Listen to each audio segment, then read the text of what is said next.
варзиш танҳо ҳаракат, машқ ва рақобат нест. варзиш мактаби зиндагист.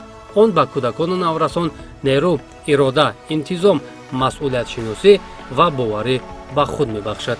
кӯдакону наврасоне ки аз синни хурдсолӣ ба варзиш ҷалб мешаванд, на танҳо ҷисман солим, балки барои зиндагии мустақилона ва муваффақона низ омода мешаванд. имрӯз дар ҷомеа таваҷҷӯҳ ба тарбияи ҷисмонӣ ва варзиш миёни кӯдакону наврасон бештар гардидааст. дар толорҳои варзишӣ мо мебинем ки кӯдакон чӣ гуна бо шӯру шавқ машқ мекунанд ва ҳадаф мегузоранд барои муваффақ шудан. барои бархе аз онҳо варзиш танҳо машғулияти дӯстдошта аст, аммо барои гурӯҳи дигар он ба роҳи асосии зиндагӣ ва касби оянда табдил меёбад.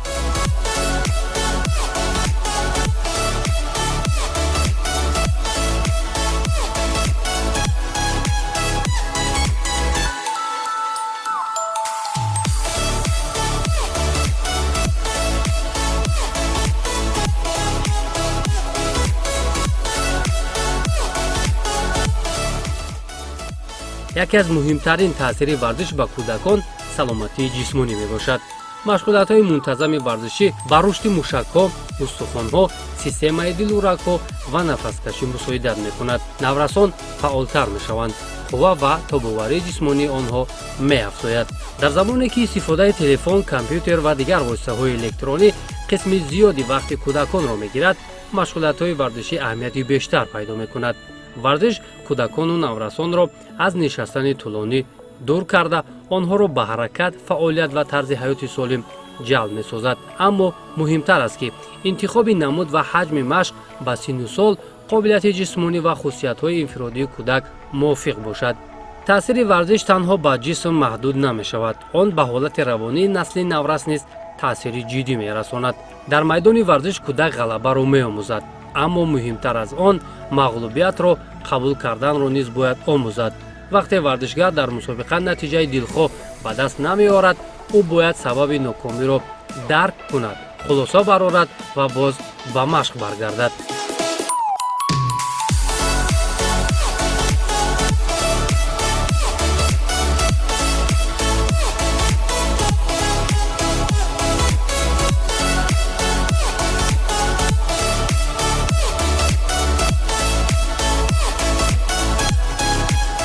вақте варзишгари наврас як ҳаракати душворро меомӯзад, натиҷаи шахсии худро беҳтар мекунад ё дар мусобиқа пирӯз мешавад, ӯ ҳис мекунад ки бо меҳнат метавон ба ҳадаф расид. ин таҷриба баъдтар дар таҳсил, муносибат бо дигарон ва зиндагии ҳаррӯза низ ба ӯ кӯмак мекунад.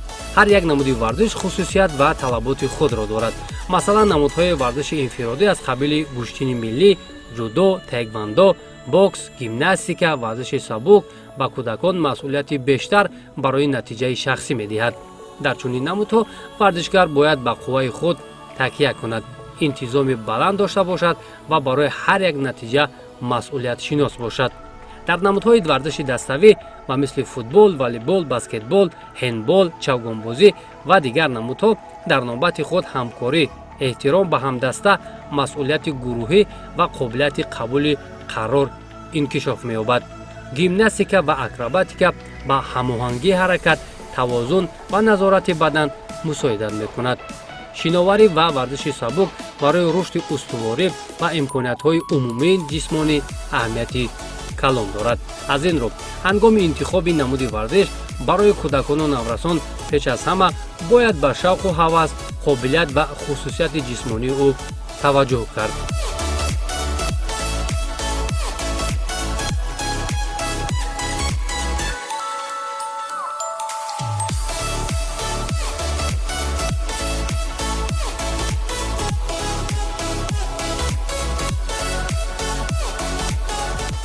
баъзан кӯдакон ба намудҳои варзиш шавқи зиёд доранд, аммо волидайн мехоҳанд ӯ маҳз ба намуди дигар машғул шавад. дар чунин ҳолат бояд пеш аз ҳама хоҳиш ва қобилияти худи наврас ба назар гирифта шавад. кӯдак бояд эҳсос кунад, ки ҳатто баъд аз мағлубият ё иштибоҳ ӯро оилааш дастгирӣ мекунад. натиҷаи баланд танҳо бо талаб кардани медал ба даст намеояд. барои ба натиҷаи баланд расидан муҳити солими равонӣ, дастгирии оила ва муносибати дуруст ба кӯдак зарур аст. падару модар метавонанд бо ҳузурашон дар мусобиқаҳо, дастгирии маънавӣ риояи реҷаи рӯз ва фароҳам овардани шароити мувофиқ ба пешрафти фарзанди худ мусоидат кунанд.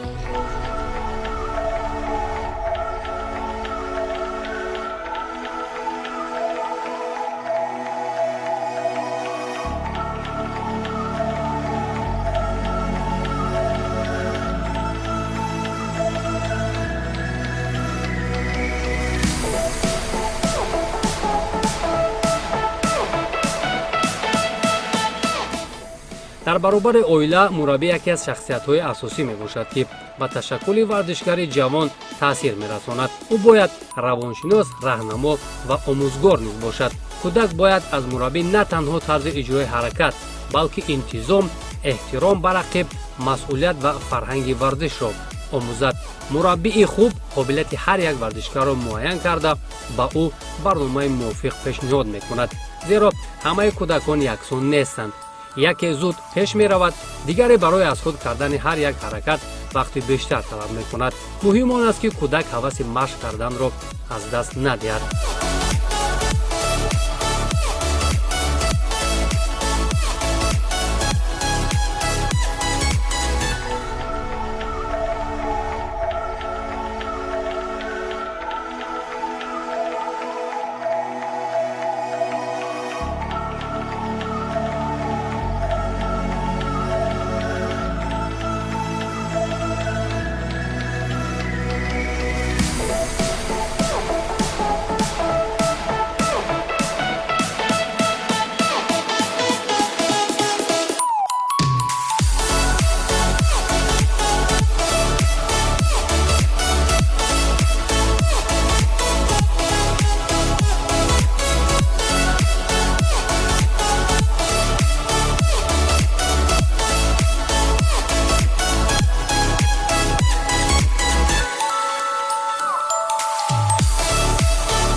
истеъдод метавонад оғози роҳ бошад, аммо меҳнат ва интизом натиҷаро муайян мекунад.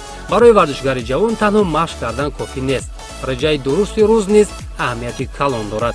хоби кофӣ, ғизои хуб, истироҳат ва барқароршавии организм бояд қисми муҳими ҳаёти варзишгар бошад. варзишгари наврас бояд дарк кунад, ки натиҷаи хуб танҳо дар толор ба даст намеояд. он аз тарзи зиндагии ҳаррӯза вобаста аст. варзишгаре ки сари вақт мехобад, ғизои дуруст мегирад, реҷаи машқро риоя мекунад ва ба тавсияи мураббӣ гӯш медиҳад, имконияти бештар барои пешрафт дорад. ҳар як варзишгар сатҳи баланд дошта бошад, ҳамон қадар омодагии равонӣ аҳамияти бештар пайдо мекунад. пеш аз мусобиқа кӯдакон ё наврасон метавонанд ҳаяҷон, тарс ё нобовариро эҳсос кунанд. ин ҳолат табиӣ аст. вазифаи мураббӣ ба наздикон аз он иборат аст, ки ба варзишгар барои идора кардани эҳсосоташ кӯмак кунанд. варзишгари ҷавон бояд омӯзад, ки пеш аз мусобиқа диққатро ҷамъ кунад, ба вазифаи худ тамаркуз намояд ва ба рақиб бо эҳтиром муносибат кунад. ғалаба танҳо натиҷаи қувваи ҷисмонӣ нест. дар сатҳи баланд бисёр вақт он варзишгар пирӯз мешавад, ки ҷиҳати равонӣ устувор дорад.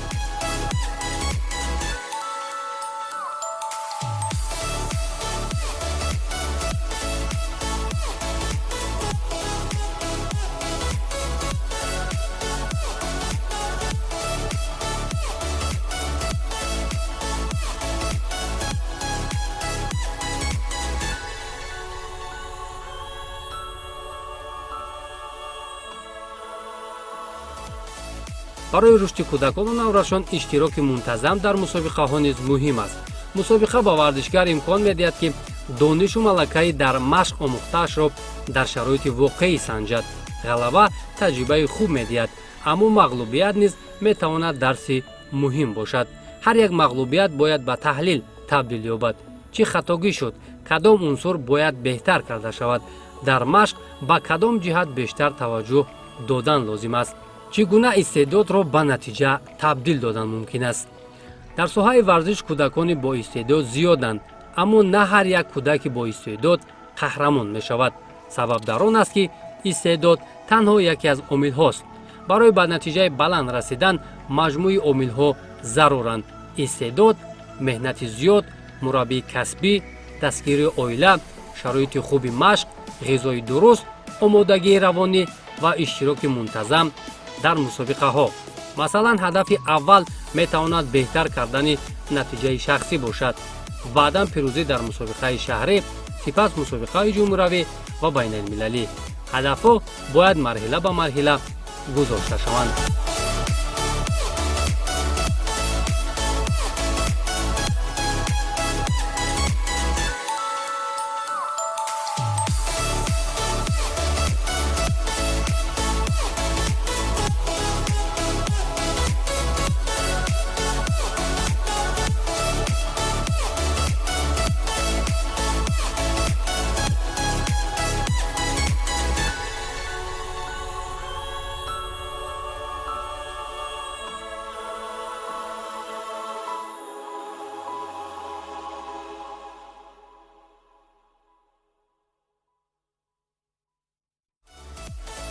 ҷалби кӯдакон ба варзиш на танҳо барои тарбияи чемпионҳо зарур аст. ҳадафи муҳим ин аст, ки насли солим, фаъол, бо ирода ва масъулиятшинос бояд ба вуя расад.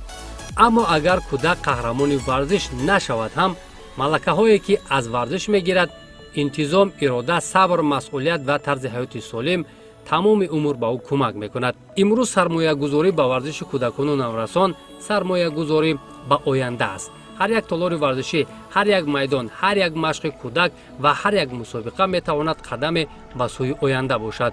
варзиш кӯдаконро на танҳо қавӣ мегардонад, варзиш онҳоро ба роҳи зиндагии қавӣ омода месозад.